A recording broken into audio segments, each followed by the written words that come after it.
एक आलीशान घर की एक सुंदर सी बेडरूम के कोने में वसुधा अंधेरे में बैठी हुई थी और उस कमरे के बाहर 3 नौकरानियां और 2 ब्यूटिशियन खड़ी थीं।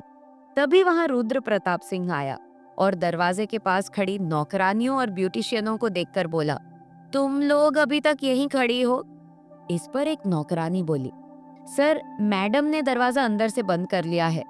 रुद्र ने कहा, ठीक है, तुम एक साइड हो जाओ। फिर वो दरवाजा खटखटाकर बोला, वसुधा जी, कृपया दरवाजा खोलिए। तब जैसे ही रुद्र की आवाज वसुधा के कानों में पड़ी, उसने दरवाजा खोल दिया और सीधे जाकर बिस्तर पर बैठ गई।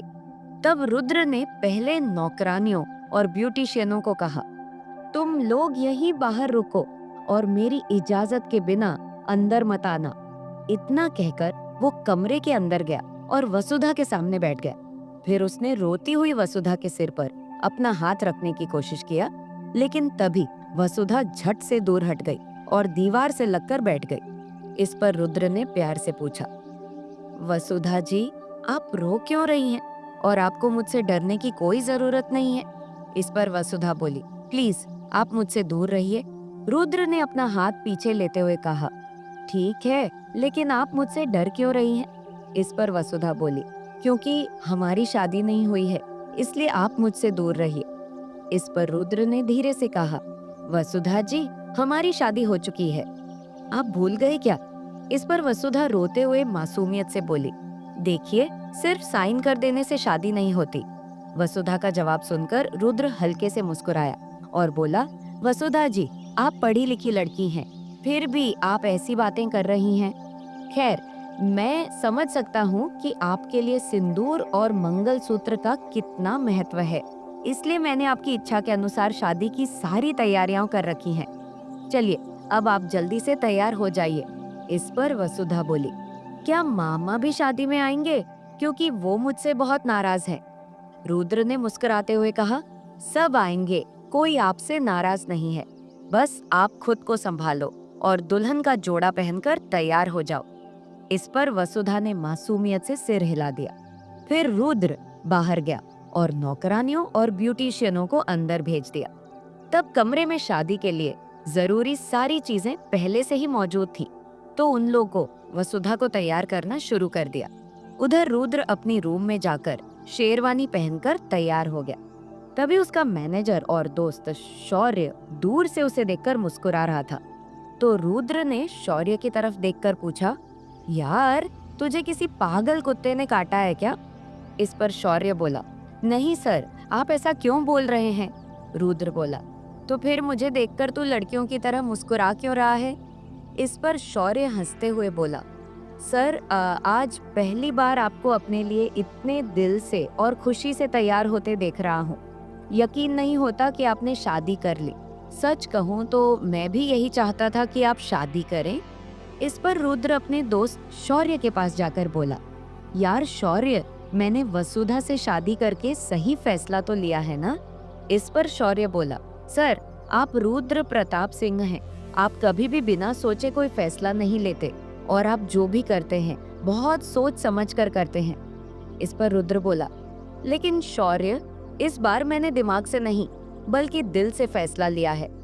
कुछ ऐसा महसूस हुआ कि मन बेचैन हो गया था, फिर सोचने का मौका ही नहीं मिला। इस पर शौर्य बोला, सर, दिल कभी गलत नहीं सोचता, कभी कभी वो भटक जरूर जाता है, लेकिन अंत में सही जगह ही लेकर आता है। वैसे मैं पिछले कुछ दिनों से देख रहा हूँ कि आप वसुधा मैडम की तरफ खिंचते जा रहे हैं। लगता है आप उनसे प्यार करने लगे हैं, क्योंकि उन्हें दुखी देखकर आपको अंदर से बेचैनी होती है। इसलिए सर, आपने बहुत अच्छा फैसला लिया है। अपने दोस्त के मुंह से यह सब सुनकर रुद्र बोला, लेकिन फिर शौर्य बोला, लेकिन क्या सर? इस पर रुद्र बोला, लेकिन वो मुझसे प्यार नहीं करती यार। इस पर शौर्य बोला, सर, वसुधा मैडम के लिए ये अरेंज मैरिज है, लेकिन इसका मतलब ये नहीं कि वो आपसे प्यार नहीं करेंगी। अरेंज मैरिज में भी प्यार होता है, बस थोड़ा सा समय लगता है। आप समझदार हैं, लेकिन वो तो अभी कॉलेज में पढ़ने वाली मात्र 20 साल की मासूम सी लड़की है और उसी में उनके मामी और रिश्तेदारों ने उन्हें बहुत दुख भी दिए हैं। इसलिए सर, आपने उनसे शादी करके उनकी जिंदगी का सबसे अच्छा फैसला लिया है, इसलिए आज आपके लिए मेरे दिल में और भी ज्यादा सम्मान हो गया है। वैसे मैडम बहुत ही मासूम और नाजुक हैं, इसलिए उनके साथ प्यार और समझदारी से रहना पड़ेगा, जैसे आप अब तक कर रहे हैं वैसे ही। और मैं ये सब आपके दोस्त के नाते बोल रहा हूँ ना कि मैनेजर के। और एक बात, कृपया आप कभी भी उन पर गुस्सा मत कीजिएगा, क्योंकि अभी उनके जीवन में जो तूफान चल रहा है उसमें उनसे छोटी मोटी गलतियां जरूर हो सकती हैं, इसलिए ऐसी स्थिति में आपको धैर्य रखना होगा। यह सब सुनने के बाद रुद्र बोला, हाँ यार, मैं इन सब का ध्यान रखूंगा, लेकिन एक बात बताऊं, पता नहीं क्यों वसुधा जी को देखते ही मेरा सारा गुस्सा शांत हो जाता है। इस पर शौर्य बोला, वाह सर, ये तो बहुत अच्छी बात है, जैसे आग को पानी शांत कर देता है, सेम वैसे ही। तभी एक नौकरानी ने दरवाजा खटखटाया और बोली, सर, मैडम को ब्यूटिशियन ने पूरी तरह से तैयार कर दिया है और उनके सारे रिश्तेदार भी आ गए हैं और हमने उन्हें हॉल में भी बैठा दिया है। इस पर रुद्र बोला, ठीक है, आप लोग अच्छे से उनका स्वागत कीजिए, मैं आता हूँ। नौकरानी बोली, ठीक है सर। फिर रुद्र ने शौर्य से कहा, यार तुम भी जाकर देखो पंडित जी आए हैं क्या। इस पर शौर्य बोला, हाँ सर, वो तो बहुत पहले ही आ गए थे, आपके बुलाने के लिए बस एक नाम ही काफी होता है, क्योंकि आपकी छवि ही ऐसी है। इस पर रुद्र बोला, यार शौर्य, अब और तारीफ मत कर, चल अब जा। फिर शौर्य चला गया तो रुद्र फिर एक बार आईने में खुद को देखा, शेरवानी ठीक किया और मुस्कुराता हुआ कमरे से बाहर निकल पड़ा। फिर वो गैलरी से होते हुए वसुधा के कमरे तक पहुंचा। तब उसे देखकर वहां खड़े सभी लोग हाथ जोड़कर और सिर झुकाकर खड़े हो गए। तभी रुद्र की नजर आईने के सामने बैठी वसुधा पर पड़ी और देखते ही उसके चेहरे पर बड़ी सी मुस्कान आ गई। तभी आईने में देखकर वसुधा को भी समझ में आ गया कि रुद्र उसे ही देख रहा है, तो वो झट से उठी और फिर पीठ घुमाकर खड़ी हो गई और नीचे देखने लगी। फिर जैसे ही रुद्र उसकी ओर बढ़ा, वसुधा का दिल तेज धड़कने लगा। ये रुद्र को तुरंत समझ में आ गया, तो उसने एक कदम पीछे ले लिया। फिर उसने कमरे में मौजूद सभी लोगों से बाहर जाने का इशारा किया। फिर सब बाहर चले गए। अब वसुधा और रुद्र ही कमरे में अकेले थे। तो रुद्र धीरे से वसुधा के पास गया और उसका हाथ पकड़ लिया। तब उसके स्पर्श से सिर्फ वसुधा ही नहीं, बल्कि रुद्र का दिल भी तेज धड़कने लगा। फिर कुछ ही पल में रुद्र ने उसका हाथ छोड़ दिया तो वसुधा थोड़ा संभल गई। फिर रुद्र चुपचाप कुछ देर तक उसे देखता रहा। तब उसका चेहरा भले ही उदास था, लेकिन फिर भी वो किसी अप्सरा से कम नहीं लग रही थी। तभी रुद्र बोला, वसुधा जी, आप बहुत सुंदर लग रही हैं, बस एक चीज की कमी है। इस पर वसुधा हल्के से ऊपर देखकर बोली, क्या? रुद्र बोला, बस आपकी मुस्कान।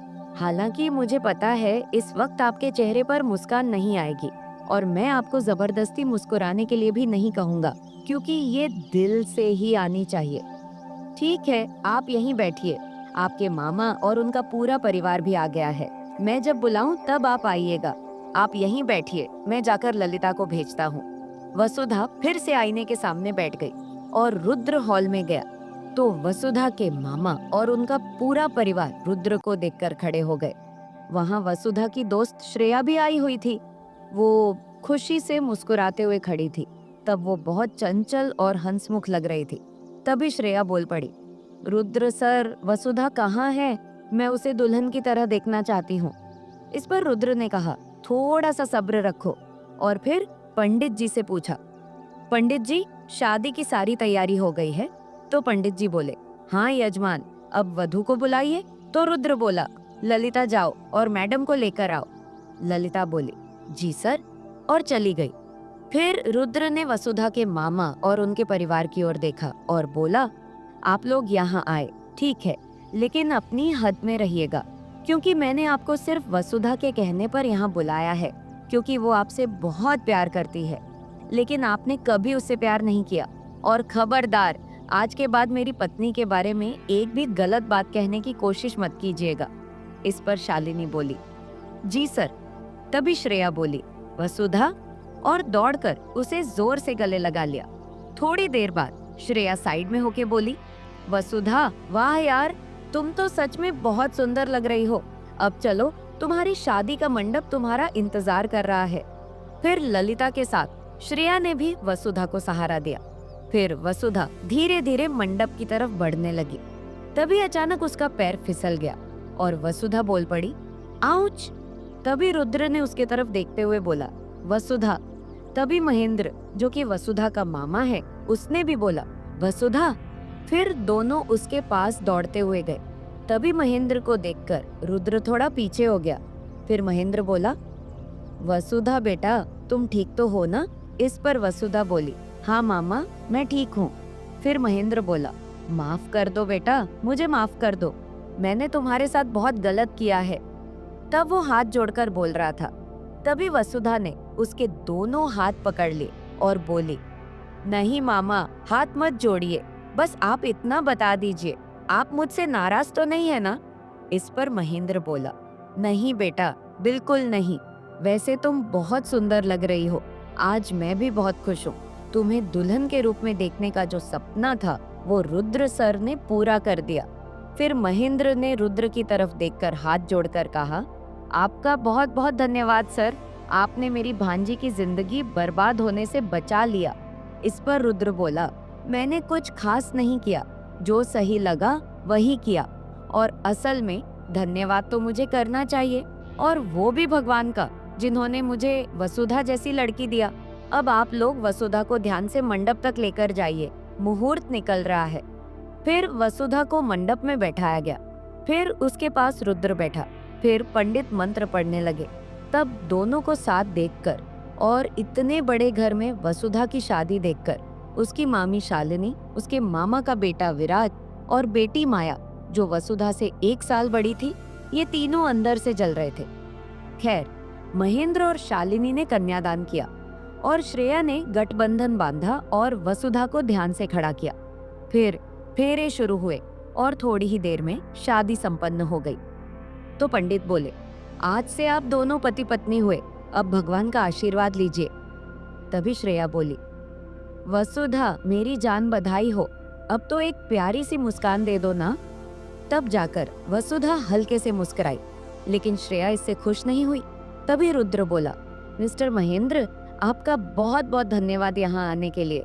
तभी श्रेया बोली, आपको भी बहुत बहुत धन्यवाद जीजाजी, मेरी फ्रेंड को अपना बनाने के लिए। फिर रुद्र बोला, अब आप सब जा सकते हैं, शादी पूरी हो गई है, पर खाना खाकर ही जाइएगा।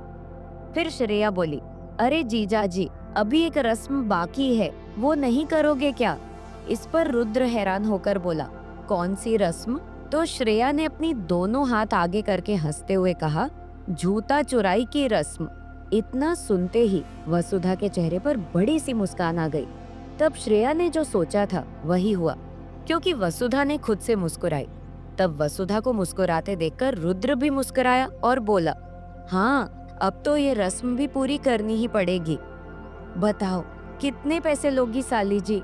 इस पर श्रेया बोली, 50,000 रुपए। फिर रुद्र ने हंसते हुए अपनी शेरवानी की जेब से मोबाइल निकाला। तभी शौर्य पास आया और बोला, सर रुकिए। इस पर रुद्र बोला, क्या हुआ शौर्य, मोबाइल से पैसे क्यों नहीं भेज सकता? इस पर शौर्य बोला, क्योंकि सर मेरे पास नकद पैसे हैं। फिर शौर्य बोला, श्रेया अपना हाथ आगे करो। फिर श्रेया ने अपना हाथ आगे किया। फिर शौर्य ने उसके हाथ में एक 50 रुपए का नोट और 2 500 के नोट रख दिया। यह देखकर श्रेया बोली, ये क्या मजाक है? तभी रुद्र भी बोला, शौर्य ये क्या कर रहा है, मेरी इमेज खराब करवा रहा है।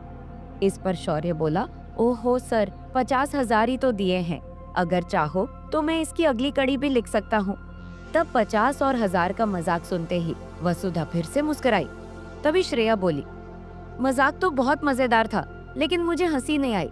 और वसुधा, तुझे तो बहुत हंसी आ रही है, तू किसके साथ है? तभी उसने वो पैसे वाला लिफाफा शौर्य के हाथ में रखा और उसके पैर पर हल्के से ठोकर मारी, जिससे शौर्य बोला, आउच सर। तभी श्रेया बोली, महेंद्र अंकल, चलिए अब चलते हैं। चल वसुधा, अब हम चलते हैं। वैसे मुझे कुछ नहीं चाहिए, बस तेरे चेहरे की ये मुस्कान चाहिए, इसलिए तू हमेशा खुश रह, यही मेरे लिए सबसे कीमती चीज है। तभी रुद्र बोला, अरे श्रेया रुक जाओ, खाना खाकर जाओ। और तुमने जूता चोरी की रस्म निभाई है तो अब नेग लिए बिना तो मैं तुम्हें जाने नहीं दूंगा। इसलिए अपना अकाउंट नंबर दो, मैं पैसे ट्रांसफर करता हूँ। इस पर श्रेया बोली, नहीं सर, मैं तो मजाक कर रही थी। हमारी क्या औकात जो आपके सामने ऐसी रस्में करें। इस पर रुद्र बोला, चुप रहो और अपना नंबर दो। फिर उसने श्रेया का अकाउंट नंबर लेकर उसके अकाउंट में 1,01,000 रुपये भेज दिया। तभी श्रेया अपने मोबाइल में आई मैसेज को देखकर बोली, 1,00,000 रुपए। इस पर रुद्र बोला, हाँ मैंने भेजे मतलब भेजे, चलो अब सब खाना खाते हैं। फिर सबने साथ में खाना खाया और फिर धीरे धीरे सब रुद्र के घर से चले गए। फिर ललिता इस बार वसुधा को गेस्ट रूम में ना ले जाकर सीधे रुद्र के रूम में ले गई। वैसे रुद्र का कमरा बहुत ही सुंदर और बड़ा था। उसका ड्रेसिंग टेबल भी बहुत बड़ा था और हर दिन रुद्र उसी के सामने खड़े होकर एक्सरसाइज किया करता था। तब पूरा कमरा फूलों से सजाया गया था। ये सारी सजावट रुद्र ने खुद 1 घंटे में किया था। फिर सजावट के बाद उसका कमरा किसी स्वर्ग जैसा लग रहा था। लेकिन ये सब देखकर वसुधा डर गई। उसे समझ नहीं आ रहा था कि अब क्या करे, क्योंकि पहले ही वो रुद्र से ठीक से बात नहीं कर पाती थी और अब वो उसका पति बन चुका था, इसलिए वो उसके साथ कुछ भी कर सकता था। हालांकि अब तक तो उसने बहुत अच्छा बर्ताव किया था, लेकिन ये कमरा देखकर वसुधा का दिल जोर जोर से धड़कने लगा। तभी एक जोर से टूटने की आवाज आई, क्योंकि दरवाजे के पास रखा एक शो पीस गिर गया था। तब जैसे ही वसुधा ने दरवाजे की तरफ देखा, तब तक रुद्र भी अंदर आ चुका था और तब उसके चेहरे पर बहुत गुस्सा था। वो अंदर आया और बेड से थोड़ी दूर पर एक सोफे की टेक पर हाथ फैलाकर बैठ वहीं गया। तब वसुधा दूर से उसे देख रही थी और तब उसका मन डर के मारे कांप रहा था। इतना ही नहीं, तभी रुद्र उठा और पास की दराज से शराब की बोतल निकाला, फिर गिलास में भर भर कर पीता रहा। तब उसे इस बात का जरा सा भी ध्यान नहीं था कि वसुधा उसी फूलों से सजे बेड पर बैठी है। इधर ये सब देखकर वसुधा बहुत डर गई थी। वो इतनी डरी हुई थी कि बेड से उठकर रुद्र के पास जाने की भी उसकी हिम्मत नहीं हो रही थी। तब वो चुपचाप वहीं बैठी आंसू बहा रही थी। कुछ देर में रुद्र ने पूरी बोतल खत्म कर दिया और लड़खड़ाते हुए बेड की ओर बढ़ा। तब जैसे ही उसकी नजर बेड पर पड़ी, उसने देखा कि वसुधा वहीं बैठी है और बहुत डरी हुई है। ये देखकर उसकी सारी नशा उतर गया। तब उसे लगा था कि वसुधा अब भी गेस्ट रूम में है। फिर रुद्र जैसे ही बेड के पास पहुंचा, वसुधा डर के मारे फटाफट खड़ी हो गई। तब उसकी हालत देखकर अब रुद्र को खुद पर गुस्सा आने लगा। फिर खुद को कुल करते हुए रुद्र बोला, वसुधा जी आप यहाँ? आई एम सॉरी, मुझे नहीं पता था कि आप कमरे में हैं, वरना मैं ऐसा बुरा बर्ताव कभी नहीं करता। आप खड़ी क्यों हैं? बैठिए। इस पर वसुधा बोली, नहीं नहीं, मैं ठीक हूँ, यहीं सही हूँ। रुद्र बोला, मतलब आप पूरी रात ऐसे ही खड़ी रहेंगी? इस पर वसुधा बोली, जी हाँ। इस पर रुद्र चौंक कर बोला, क्या? फिर वसुधा बोली, मतलब मैं जमीन पर सो जाऊंगी? फिर रुद्र बोला, इतनी ठंड में जमीन पर आपकी तबीयत बिगड़ जाएगी। इस पर वसुधा बोली, मुझे कुछ नहीं होगा, मुझे आदत है। मैं कई बार जमीन पर सोती थी जब मामी चारपाई बाहर लेकर चली जाती थी। ये सुनकर रुद्र ने आंखें बंद किया और दुखी मन से बोला, वसुधा जी ये आपके मामा का घर नहीं है, ये आपके पति का घर है, यानी आपका घर। ये पूरा बड़ा सा घर सिर्फ आपका है, इसलिए आप जहाँ चाहें वहाँ सो सकती हैं, लेकिन जमीन पर नहीं, क्योंकि मैं इसकी इजाजत नहीं दे सकता और आज तो हमारी पहली रात है। इस पर वसुधा डरते हुए बोली, हम। फिर रुद्र बोला, ओके रिलैक्स जाइए, आपकी इजाजत के बिना आपको हाथ लगाना मेरी मर्दानगी नहीं, शर्म की बात होगी। इस पर वसुधा बोली, तो क्या मैं उस रूम में चली जाऊं जहां मैं सुबह थी? इस पर रुद्र बोला, हाँ आप जहां चाहे जा सकती हैं, और अगर आपको कुछ भी चाहिए होगा तो किचन से ले लीजिएगा, क्योंकि रात को सारे नौकर घर जा चुके हैं, और अगर ललिता अभी घर में है तो उससे कहकर जो चाहिए मंगवा लीजिए। अगर वो ना हो तो शौर्य हॉल में है, उससे पूछ लेना। यह सब सुनकर वसुधा ने सिर हिलाया और अपना भारी लहंगा संभालते हुए कमरे से बाहर निकल गई। तब रुद्र की आंखों में आंसू थे, वसुधा के लिए और खुद के दर्द के लिए। फिर वो सीधे जाकर बिस्तर पर गिर पड़ा, ना तकिया लिया, ना जूते उतारे। उधर वसुधा हॉल में गई। वहां शौर्य लैपटॉप पर कुछ काम कर रहा था। तभी उसे देखते ही शौर्य बोला, मैडम, आपको कुछ चाहिए था क्या? इस पर वसुधा बोली, ललिता से किचन का रास्ता पूछना था। वैसे अगर आपको पता है तो आप ही बता दीजिए। तभी ललिता दौड़ती हुई आई और बोली, जी सर। वसुधा मैडम, आपको किचन का रास्ता जानने की जरूरत नहीं। जो चाहिए हो मुझे बताइए, मैं ले आऊंगी। इस पर वसुधा बोली, मुझे बस पानी चाहिए। ललिता बोली, ठीक है मैडम, आप अपने कमरे में जाइए, मैं अभी लाती हूँ। तभी वसुधा बोली, ललिता, पानी उस कमरे में लाना जहाँ मैं सुबह थी, क्योंकि मैं वहीं सोऊंगी। ये सुनते ही शौर्य अचानक खड़ा हो गया। तब उसे चिंता हुई, क्योंकि आज रुद्र बहुत दुखी था और इस हालत में उसे किसी अपने की जरूरत थी। इसलिए शौर्य बोला, मैडम, क्या आप सर के रूम में नहीं रहेंगी? इस पर वसुधा बोली, नहीं, उन्होंने ही कहा है कि मैं जहाँ चाहूँ वहाँ रह सकती हूँ, इसलिए मैं उसी सुबह वाले रूम में जा रही हूँ। इस पर शौर्य बोला, मैडम, एक बात कहूँ, नाराज तो नहीं होंगी? वसुधा बोली, नहीं नहीं, कहो। फिर शौर्य बोला, आप सर के कमरे में ही रहिए प्लीज। उन्हें आपकी जरूरत है, उन्हें किसी साथी की जरूरत है, एक ऐसी जीवन साथी की जरूरत है जो उनके दुख में उनका साथ दे। ये सुनकर वसुधा बोली, उन्हें कौन सा दुख है शौर्य? इस पर शौर्य बोला, ये आपको तब पता चलेगा जब आप उनके साथ रहेंगी। यह सुनकर वसुधा बोली, लगता है मेरी किस्मत में बस दुख ही लिखा है। आई एम सॉरी, मैं थोड़ी खुदगर्ज हो गई थी। शुक्रिया शौर्य, मुझे समझाने के लिए। तब शौर्य वसुधा से ये सुनकर खुश हुआ और बोला, गुड नाइट मैडम। फिर वसुधा भी बोली, गुड नाइट। फिर वसुधा वापस रुद्र के कमरे में गई, फिर दरवाजा बंद किया। फिर जैसे ही बिस्तर के पास पहुंची तो देखी कि रुद्र ने ना तो तकिया लिया था, ना जूते उतारे थे, न ही खुद पर रजाई डाला था। यह देखकर वसुधा ने धीरे से उसके जूते उतारे, मोजे निकालकर जूतों में रखे, फिर सिर के नीचे तकिया दिया और उस पर रजाई डाल दी। इसके बाद अपने सारे गहने उतार कर रखे और सोफे पर जाकर लेट गई। सर्दी का मौसम था, लेकिन कमरा चारों तरफ से बंद था और हीटर भी चालू था, इसलिए वो बिना रजाई के ही सो गई। फिर सुबह हुई तो वसुधा जल्दी उठ गई, क्योंकि उसे अपने मामा के घर सुबह जल्दी उठने की आदत थी, क्योंकि उसे सारा काम करना पड़ता था। तो उठकर वो सीधा बाथरूम में गई। फिर याद आया कि उसका सामान तो गेस्ट रूम में है, तो वो गेस्ट रूम में जाकर अपना बैग लेकर वापस रुद्र के कमरे में लौटी। फिर बैग से उसने अपनी सबसे सुंदर साड़ी निकाली, ब्लैक नेट वाली साड़ी जो वो खास मौकों पर पहनती थी। फिर बैग को एक तरफ रखकर वो नहाने चली गई। नहाकर आई और हर रोज की तरह दिन की शुरुआत पूजा से की। तब पूजा की घंटी की आवाज जैसे ही रुद्र के कानों में पड़ी, वो चिढ़ गया, क्योंकि उसे सुबह जल्दी उठने की आदत नहीं थी और वो किसी भी तरह का शोर पसंद नहीं करता था। तो उसने तकिया कान पर रख लिया, लेकिन आवाज बंद नहीं हुई। तभी वो गुस्से में बेल बजाकर जोर से चिल्लाया, ललिता, हरिहर, सब स्टाफ कहाँ गया? रुद्र की आवाज सुनते हो दोनों दौड़ते हुए आए और हरिहर बोला, जी सर। रुद्र बोला, तुम लोगों को पता है ना, मुझे शोर बिल्कुल पसंद नहीं। फिर ये घंटी कहाँ से बज रही है? बंद करो इसे। तभी ललिता बोली, सर, वसुधा मैडम पूजा कर रही हैं, उसी की आवाज है ये। तब ये सुनते ही कि यह आवाज वसुधा के पूजा से आ रही है, रुद्र अचानक शांत हो गया और बोला, ठीक है, उन्हें डिस्टर्ब मत करना। फिर हरिहर और ललिता चले गए। फिर रुद्र ने गौर किया कि वो तो बिना तकिए के सोया था, लेकिन अब सिर के नीचे तकिया था और जूते उतरे हुए थे, रजाई ओढ़ी थी और पास में वसुधा का बैग भी रखा हुआ था।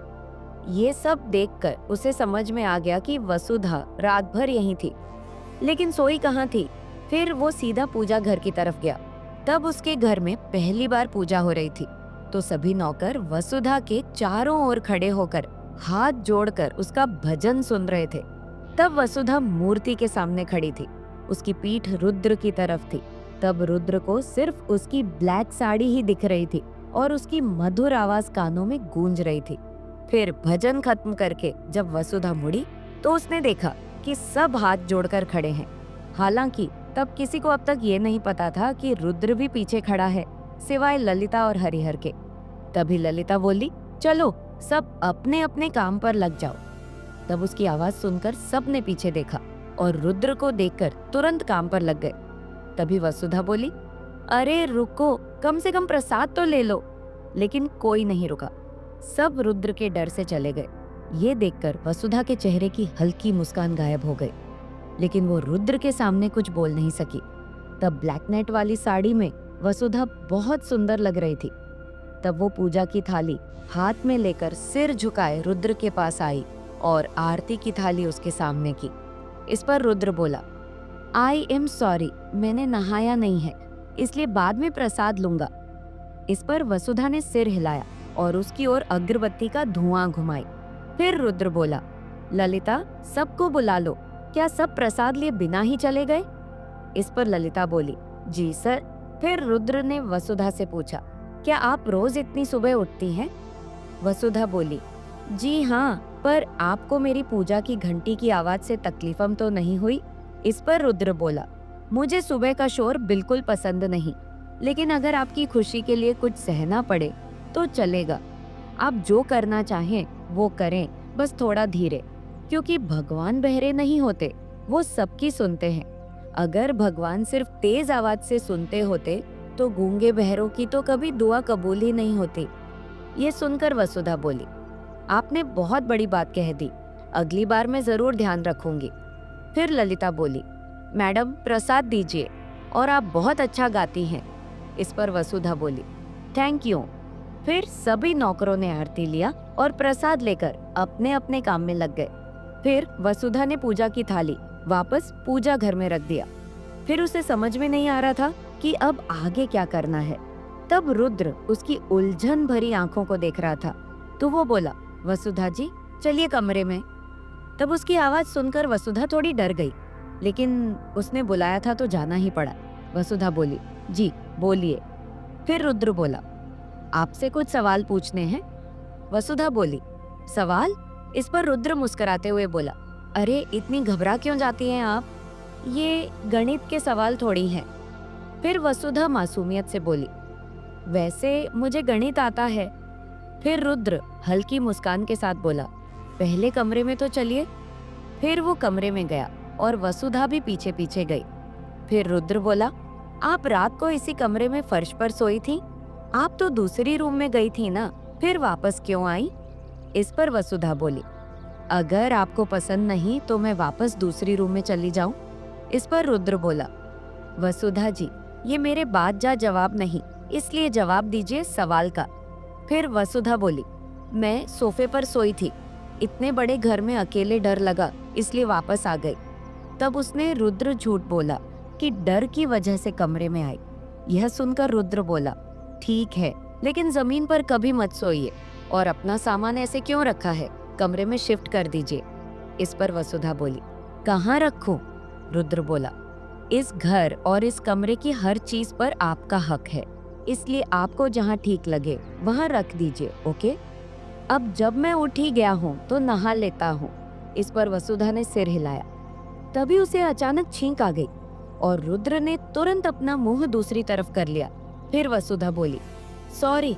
रुद्र बोला, कोई बात नहीं, वैसे भी मैं नहाने ही वाला था, लेकिन आपको तो सर्दी हो गई है, क्या आपने ठंडे पानी से नहाया था, गर्म पानी से नहीं? इस पर वसुधा बोली, जी हाँ, ठंडे पानी से। फिर रुद्र ने हैरानी से पूछा, क्या बाथरूम में गीजर है, फिर भी आपने ठंडे पानी से नहाया, ऐसा क्यों किया आपने? इस पर वसुधा बोली, मुझे उसे ऑन करना नहीं आता, और वैसे भी मैं हमेशा ठंडे पानी से ही नहाती हूँ। फिर रुद्र बोला, क्या, चलो मेरे साथ, मैं तुम्हें बताता हूँ गीजर कैसे ऑन करते हैं। फिर वसुधा चुपचाप उसके पीछे पीछे गई। फिर रुद्र ने उसे गीजर ऑन और ऑफ करना सिखाया। तभी शौर्य कमरे के खुले दरवाजे पर आकर नॉक किया। फिर वे दोनों एक साथ बाथरूम से बाहर आए। तब उन्हें एक साथ बाहर आता देखकर शौर्य को थोड़ी झिझक महसूस हुई और वो बोला, सॉरी सर, मैंने डिस्टर्ब कर दिया। इस पर रुद्र हंसते हुए वसुधा की ओर देखकर बोला, अरे नहीं ओए, ऐसा कुछ नहीं है। वैसे एक बात बता, क्या वसुधा की पूजा की घंटी की आवाज तेरे घर तक पहुंची थी? इसलिए तू इतनी सुबह सुबह आ गया? इस पर शौर्य बोला, नहीं सर, ललिता ने मुझे फोन करके बताया कि आप जल्दी उठ गए हैं। इस पर रुद्र बोला, अच्छा वो छोड़ो, मैं अभी अभी टीवी पर न्यूज़ देखकर आया हूँ। बने रहें। तो दोस्तों, यह थी हमारी आज की कहानी। आपको यह कहानी कैसी लगी? कमेंट करके जरूर बताएं। अगर आपको यह कहानी पसंद आई हो तो इसे लाइक करें और अपने दोस्तों के साथ शेयर करें। आगे भी ऐसी ही रोमांचक कहानियों के लिए हमारे चैनल को सब्सक्राइब करें और बेल आइकन दबाना न भूलें ताकि आप हमारी कोई भी कहानी मिस न करें। धन्यवाद।